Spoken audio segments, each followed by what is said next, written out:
Olá, amigo telespectador assinante, estamos chegando com mais uma edição do nosso Esporte Mais. Vamos falar da goleada brasileira na estreia das eliminatórias. Neymar batendo recorde.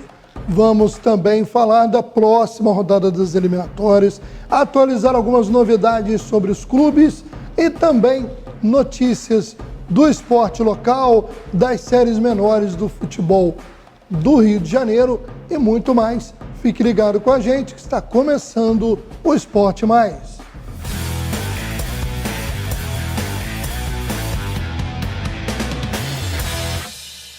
Bom, nós estamos iniciando mais uma edição do nosso Esporte Mais e vamos falar da goleada brasileira sobre a Bolívia. Por 5-1, grande destaque o atacante Neymar, que marcou 2 gols e com esses gols quebrou o recorde do Rei Pelé de maior número de gols em jogos oficiais. Aí uma divergência entre os números da CBF e os números da FIFA, mas a verdade é que o Neymar realmente é um jogador diferenciado nessa atual geração, comprovou isso apesar das polêmicas extracampo e nessa vitória brasileira por 5-1, que marcou também o início, né, da fase Fernando Diniz sob o comando da seleção, eu vejo um futebol muito bonito, eficiente e que o Brasil teve total domínio da partida. Muitos poderão dizer assim, mas o Brasil pegou a Bolívia, mas nem todo mundo vai dar de 5-1 na Bolívia. Até acredito que vão levar outras goleadas, porque o time realmente é fraco. Mas o Brasil se portou bem, o Fernando Diniz conseguiu colocar no time algumas das características das equipes que ele sempre dirigiu, como é o caso hoje do Fluminense, e o Brasil mostra que começa bem as eliminatórias, com grande possibilidade, até pelo nível das atuais equipes sul-americanas e pela qualidade individual do Brasil, de ter uma classificação até de certa forma tranquila. Porém, o próximo jogo tende a ser um jogo mais difícil e nós vamos falar sobre isso daqui a pouco. Mas antes disso, vamos aí dar uma geral na rodada, nessa primeira rodada, os demais resultados das eliminatórias para a Copa do Mundo. Tivemos em Cidade del Este, no Paraguai, o time da casa empatando com o Peru em 0-0. No Metropolitano de Barranquilla, o time da Colômbia venceu a Venezuela, placar magrinho, hein? 1-0. Por sinal, que passe do John Arias, hein? Joga muito o atacante tricolor, hein? Meteu uma trivela ali na bola, um efeito ali, uma rosca, como diziam os antigos, e deixou o atacante colombiano na boa para fazer o gol. Na Argentina, no Monumental de Núñez, não fosse talento de Messi, a coisa podia ter complicado mais para a equipe campeã do mundo. Mas o Equador vendeu cara a derrota, mas aí teve uma falta, quem vai bater? Lionel Messi, golaço, 1-0 Argentina. Quem começou bem e está com uma geração interessante, né? Ao contrário de outras seleções que não se renovou, o Uruguai tem jogadores que vêm atuando bem fora do país, como De La Cruz, cogitado por muitos aí que brilha no River, né? No River Plate da Argentina, como o Valverde, que faz aí grande temporada pelo Real Madrid, o Arrascaeta aqui do Mengão. E o Uruguai começou bem, jogando em Montevideo, no Estádio Centenário, ganhou o Chile por 3-1, fechando aí essa rodada de abertura das eliminatórias da Copa do Mundo. E a gente vai conferir agora um trecho da entrevista coletiva do Fernando Diniz após a goleada brasileira. Vamos conferir. Primeiramente, boa noite. E eu, antes de começar o jogo, estava desfrutando desse momento, um momento único na minha vida e de qualquer treinador que já dirigiu a seleção. E passando aquele filme gostoso de tudo que a gente já vivi para chegar até aqui. Em relação ao jogo, acho que a gente fez um jogo muito bom, tá? Muitas chances criadas, muito impositivo, principalmente até fazer os 4-0, praticamente a gente não tinha cedido nenhum chute para a Bolívia. Então, foi uma atuação que eu particularmente gostei muito e fiquei satisfeito.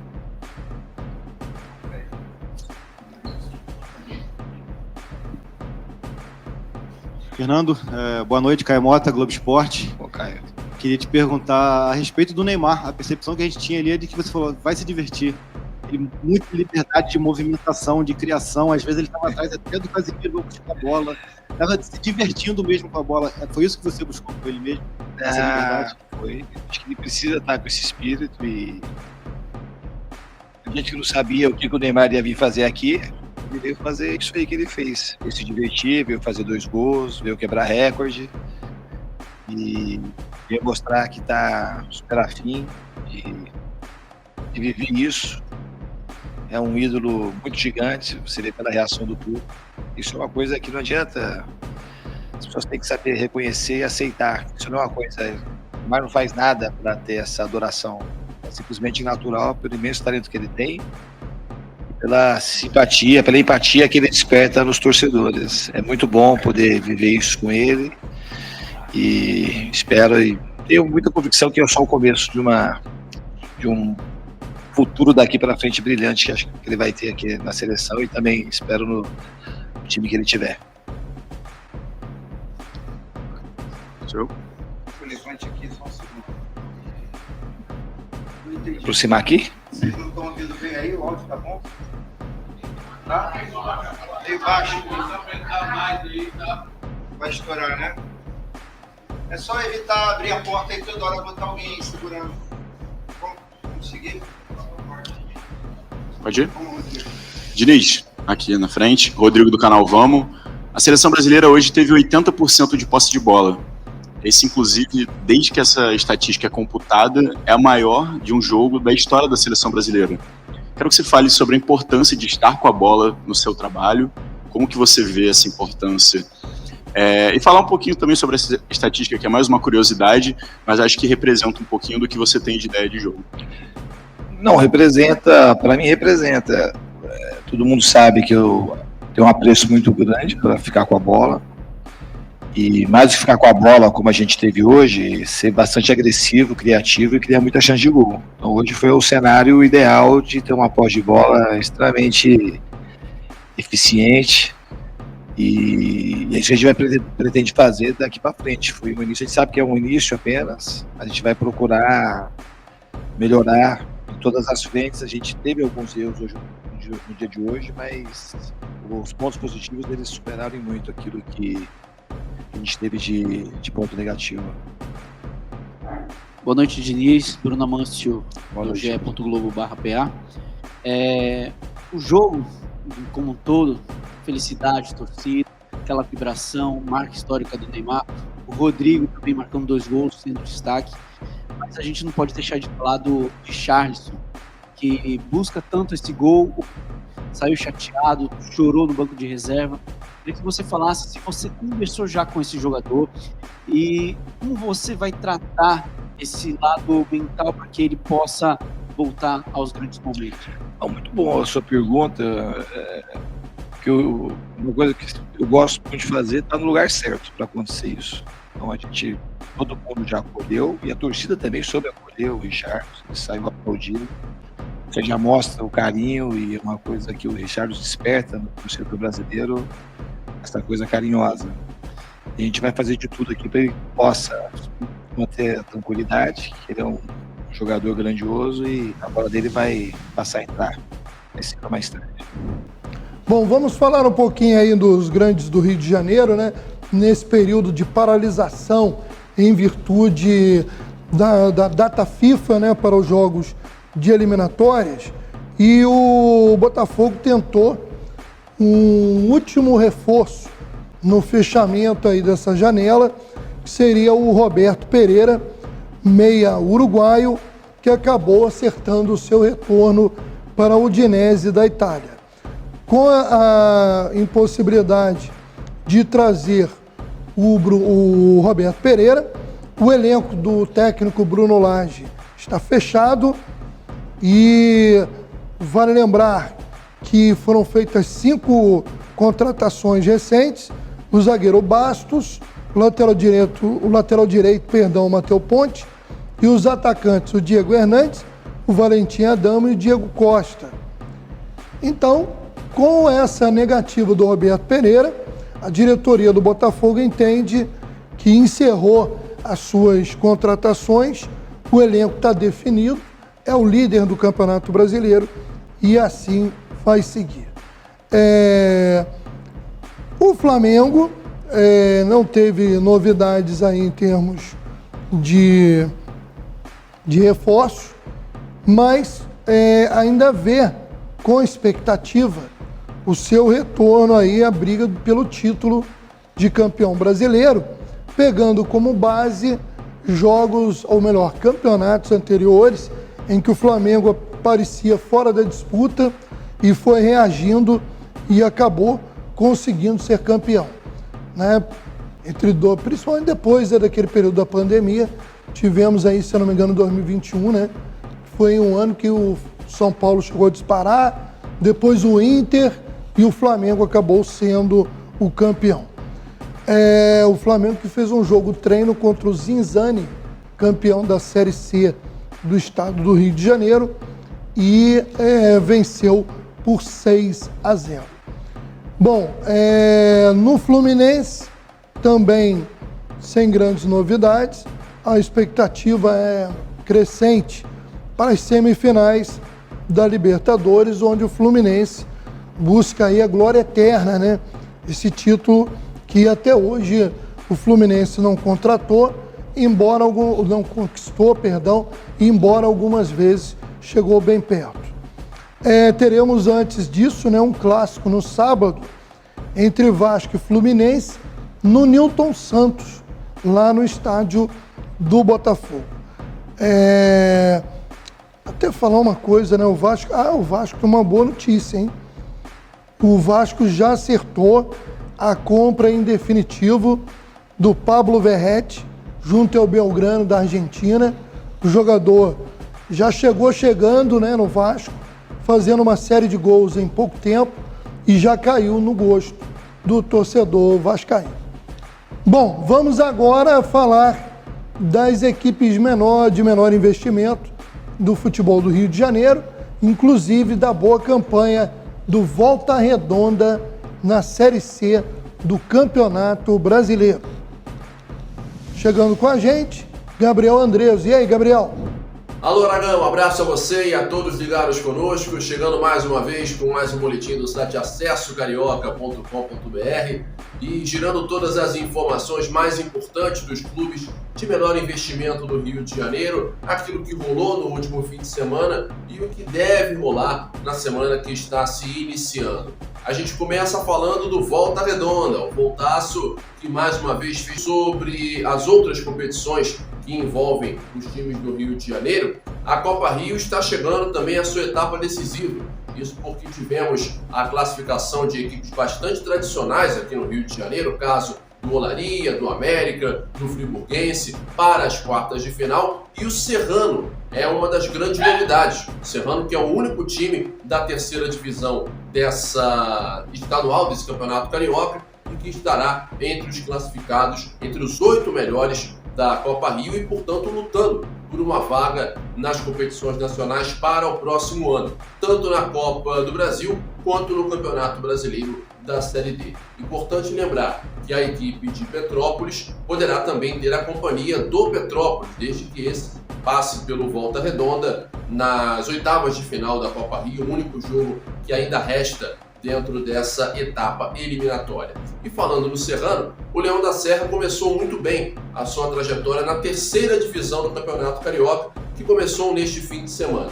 O Leão venceu o 7 de abril neste domingo pelo placar de 4-1, um resultado que obviamente deixa a torcida de Petrópolis bastante animada. Outros jogos também rolando pela Série B1 do estadual. O Goitacás empatou com o Serra Macaense pelo placar de 1-1, em partida que aconteceu no estádio Ari de Oliveira e Souza, enquanto o Duque de Caxias bateu o Nova Cidade por 2-0. Esta primeira rodada é toda desmembrada, ou seja, jogos ao longo da semana, e nos próximos boletins nós iremos também trazer todas as novidades sobre a terceira divisão do estadual, a Série B1 ou a Terça Champions, que acaba de começar. Estas e outras informações você acompanha em acessocarioca.com.br. Valeu, Aragão. Grande abraço. Bom, falando ainda, repercutindo aí, né, essa questão dos clubes menores aí do futebol do Rio de Janeiro, o nosso Verdão da Baixada, o Magiense Futebol Clube, vai estrear nesse domingo, às 14h45. Todos os jogos de estreia da Série B2 serão no mesmo horário. E o Magiense estreia fora de casa, enfrentando a equipe do Búzios. Esse jogo está marcado para o estádio Alaí Correia, em Cabo Frio. Bom, a gente esteve em contato aí com o presidente Cinho do Magiense. Esperamos aí na próxima edição trazer algumas notícias mais completas sobre a expectativa do Magiense para a estreia e para a disputa da Série B2 do Campeonato Estadual.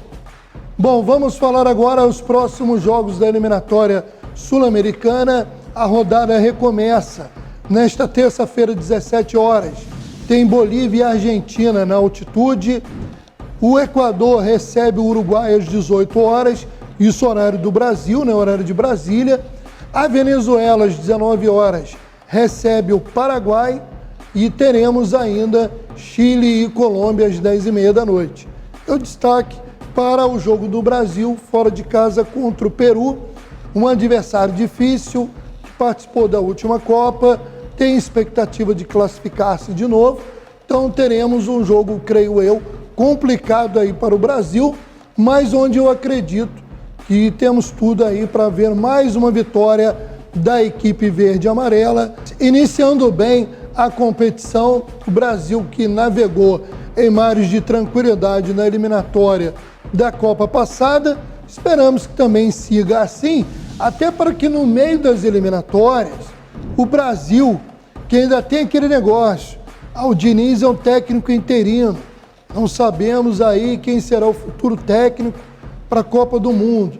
E aí, se o Diniz começa a entregar bons resultados e bom futebol, vai tirar o cara depois e botar outro? Eu acho esse planejamento equivocado. Mas é o que a CBF pensou e vamos agora torcer para que ele dê certo. Mas é óbvio que, se o Brasil emendar uma boa sequência, vai começar aquele debate. Vale a pena tirar o Diniz ou mantém o Diniz no comando da seleção? Essa é a questão.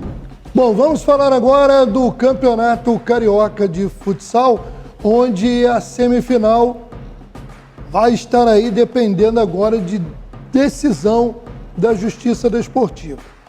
Correias e Magiense fazendo o jogo de volta. Primeiro jogo, Magé Futsal. O Magé Futsal aproveitou o mando de quadra no primeiro jogo, lá no ginásio poliesportivo Renato Medeiros, venceu por 6-1. Foi para Petrópolis jogando pelo empate, mas o Correias, no tempo normal, venceu por 4-2. Aí na prorrogação, porque no futsal não tem saldo de gols, na prorrogação o Magé Futsal marcou 1-0.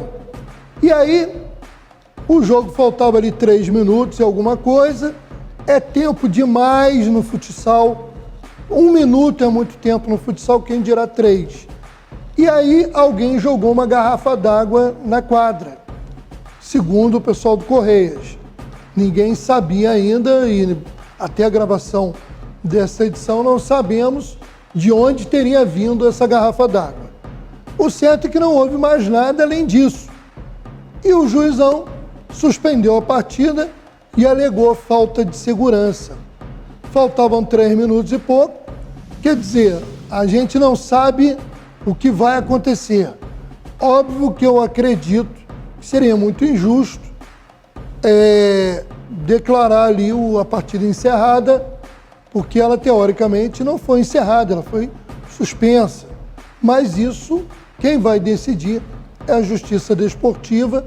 Vale lembrar que para jogar essa semifinal, ficou 2 ou 3 meses parado aí por conta de uma polêmica entre Portuguesa e Olaria, e a gente espera agora que o tribunal não vai ficar toda a vida de novo adiando isso, e até porque a Portuguesa já está na final, eliminou o Vasco e aguarda para ver quem será o seu adversário.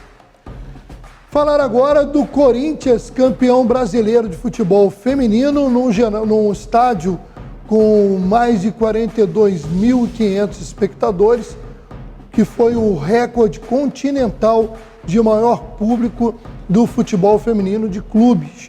O Timão foi pentacampeão brasileiro ao vencer a Ferroviária de Araraquara por 2-1. E de virada, hein? Conquistou aí pela 5ª vez esse título, diante de mais de 42 mil pessoas. O time de Araraquara abriu o placar com a Milena Carioca, mas ainda no primeiro tempo o Corinthians empatou com a Jennifer. Na segunda etapa, o Corinthians dominava o jogo.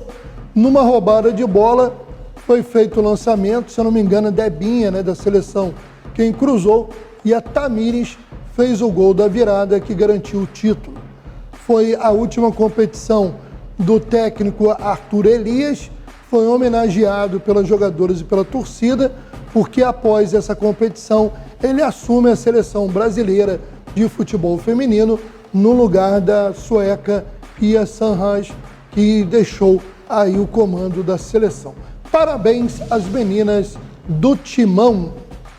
Bom, eu queria destacar aqui, rapaz, que regulamento maluco, que é o Mundial de Basquete. Eu confesso que hoje não acompanho tanto o basquete como em outras épocas, e eu me surpreendi muito de ver que tivemos uma primeira fase onde o Brasil venceu o Canadá por 69-65. E tinha 4 times no grupo. Aí depois jogou com a Letônia e perdeu por 104-84. E ficou de fora. O Canadá perdeu para o Brasil, ganhou, se eu não me engano, da Espanha e avançou. Mas se são 4 equipes, o certo, pelo menos a gente está acostumado com isso no futebol, no futsal, no vôlei. Todas as equipes jogam entre si. E as 2 melhores se classificam. O Brasil teria ainda um jogo contra a Espanha para fazer, vamos dizer assim, e o Canadá enfrentaria a Letônia, mas não. O regulamento era essa doideira. Eu não sei qual é a soma de número de pontos. Confesso que eu não sei. Eu sei que a Letônia avançou com 2 vitórias e o Canadá e o Brasil, cada um com uma vitória em apenas 2 jogos. O Brasil acabou perdendo ali no critério de desempate e foi eliminado na primeira fase do Mundial, lamentavelmente. O Canadá ainda avançou e chegou em 3º lugar na competição. Quer dizer, levando em conta que o Brasil ganhou do Canadá, o Brasil poderia ter ido mais longe nesse Mundial. Agora, a grande zebra foi a Alemanha campeã do mundo, né? Que a Alemanha eliminou os Estados Unidos, o todo-poderoso Dream Team, na semifinal, e ganhou da Sérvia na decisão. Alemanha 83, Sérvia 87. Os alemães são os novos campeões mundiais de basquete. E para terminar, uma nota muito triste. É lamentável a gente ver o governo federal tirar uma desportista, uma atleta de renome, envolvida com o esporte, com projetos de política para o esporte, a Ana Moser, ministra do esporte, demitida, para que o Lula fizesse acordo lá com o Centrão e colocasse André Fufuca. André Fufuca parece jogador aí de um time, né, de Série B, mas não é não, ele é um deputado lá do Nordeste, do Centrão, é médico. Diz ele que jogou bola numa escolinha do Flamengo, lá acho que no Maranhão, que acho que ele é do Maranhão, e abandonou o futebol para seguir lá a carreira política, família toda de político, seguiu lá. E agora o cara é o ministro do esporte. do Brasil. Isso mostra que algumas coisas não mudam na política brasileira e que o esporte, infelizmente, continua sendo tratado de uma maneira sem o devido respeito. Porque vai que o André Fufuca até me surpreende, né? Daqui a um ano eu falo, que trabalho bonito fez o André Fufuca. Mas, sinceramente, dá para acreditar? Hoje não dá, não. Hoje eu acho que o esporte, mais uma vez, saiu derrotado. Mas é a política. Vamos ficando por aqui, agradecendo a sua audiência, agradecendo a nossa equipe técnica, convidando a acompanhar conosco em breve mais uma edição do Esporte Mais. Grande abraço e até lá!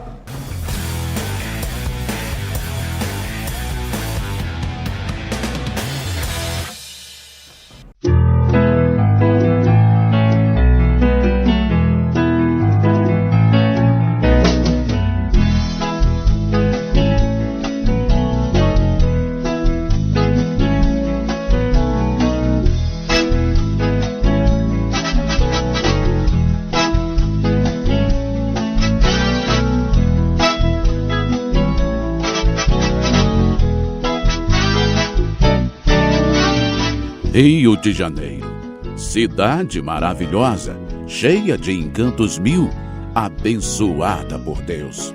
Há 90 anos o Cristo Redentor, de braços abertos sobre nós, renovando todos os dias nossa esperança e nossa fé. Parabéns, Cristo Redentor.